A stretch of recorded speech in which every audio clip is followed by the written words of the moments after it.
प्रिय विद्यार्थियों, कैसे हैं आप लोग। ईश्वर से आपकी कुशलता की कामना करते हैं और आज आपको बताने वाले हैं हम हायर सेकेंडरी मुख्य परीक्षा वर्ष 2024 कक्षा 12वीं सेट डी जो पेपर हुआ है, इसमें प्रश्न क्रमांक 1 से लेकर 5 तक के सभी वस्तुनिष्ठ प्रश्नों का हल अभी आपको मैं यहाँ बताने वाला हूँ। तो तैयार हो जाइए और नोट कीजिए कि आपके कितने सही हैं और आपको कितने नंबर इसमें प्राप्त होने जा रहे हैं। तो सबसे पहला प्रश्न है कि निम्नलिखित वाक्यों के लिए सही विकल्प का चयन कर लिखिए। तो पहला प्रश्न है, चूरन बेचने का काम कौन करता था। इसका सही उत्तर है भगत जी, ऑप्शन ए सही है।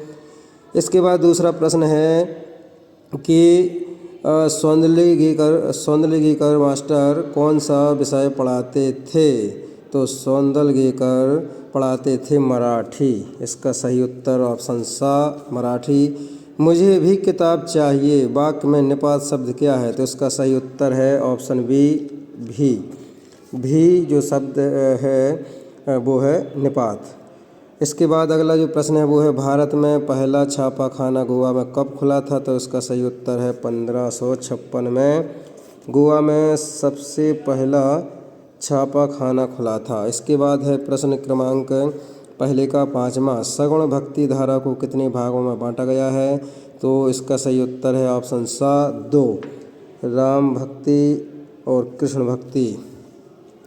जहाँ अर्थ से वाक्य की शोभा बढ़ती है वहाँ अलंकार होता है। तो जहाँ अर्थ मतलब यहाँ उत्तर बा, ऑप्शन बा अर्थ अलंकार।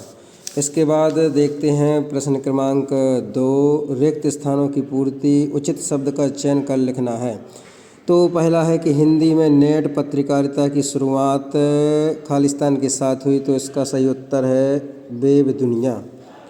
इसके बाद प्रश्न दूसरा है कि कवि जगजीवन का खालिस्तान लिए फिरता है। तो कवि जगजीवन का भार लिए फिरता है। इसके बाद प्रश्न नंबर 3 है, जहाँ उपमेय को उपमान से श्रेष्ठ बताया जाए वहाँ खालिस्तान अलंकार होता है। तो इसका उत्तर है व्यतिरेक अलंकार। फिर अगला प्रश्न है कि मुक्तिबोध उपन्यास के रचनाकार खालिस्तान हैं। तो उत्तर इसका है जैनेन्द्र कुमार। अगला प्रश्न है कि रचना के आधार पर वाक्यों को मुख्यतः कितने खालिस्तान भागों में बांटा गया है। तो इसका उत्तर है रचना के आधार पर वाक्य होते हैं 3 प्रकार की। अगला प्रश्न है, आनंद यादव का मन खालिस्तान जाने के लिए तड़पता था। तो उसका सही उत्तर होगा पाठशाला। अब देखते हैं सत्य असत्य। तो सत्य असत्य में पहला है, भक्तिन धर्मवीर भारती की रचना है। ये असत्य है क्योंकि ये है महादेवी वर्मा की। असत्य। संभवतः बरसात हो प्रश्नवाचक वाक्य है। ये भी असत्य है, संदेह वाक्य है क्योंकि यह है। इसके बाद है, राखाल दास बनर्जी 1922 में मोहनजोदड़ो आए थे। ये सत्य है। इसके बाद है अगला, रेडियो श्रव्य माध्यम है। सत्य बात है क्योंकि रेडियो को केवल हम सुन सकते हैं, देख नहीं सकते हैं। सूर्योदय होने पर उषा का जादू टूटने लगता है। ये भी सत्य है। शब्द गुणों की संख्या 3 होती है। ये भी सत्य है। मतलब ऊपर के 2 असत्य हैं, बाकी चारों नीचे के असत्य हैं। इसके बाद देखें अपन सही जोड़ी। तो पहला, अंतरंग साक्षात्कार कहा जाता है डायरी को। तो ये डायरी हो गई नंबर 1 पे। इसके बाद हरिवंश राय बच्चन, ये हैं हालाबाद के जनक। तो ये हो गई हालाबाद में दूसरा। तीसरा है प्रगतिवाद। तो प्रगतिवाद की शुरुआत होती है 1936 से। तो ये आपका तीसरे नंबर पे आ जाएगा। चौथा है यशोधरा। यशोधरा है ये खंड काव्य। तो ये चौथा नंबर का आपका खंड काव्य में आ जाएगा। इसके बाद है कथानक।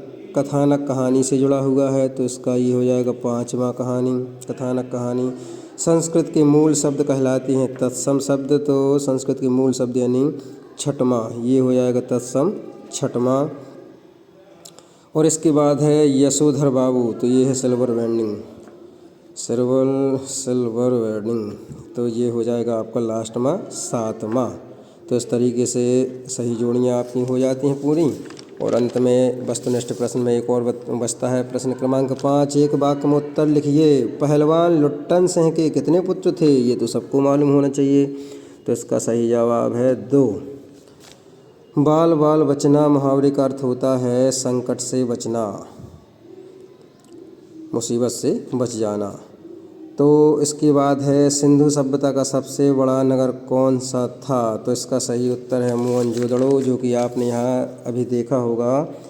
यहाँ एक और अपन ने एक प्रश्न यहीं आया था, तो इसमें आप निश्चित रूप से लिख दिया होगा आप लोगों ने कि मोहनजोदड़ो। तो इसके बाद अभी अपन ने देखा था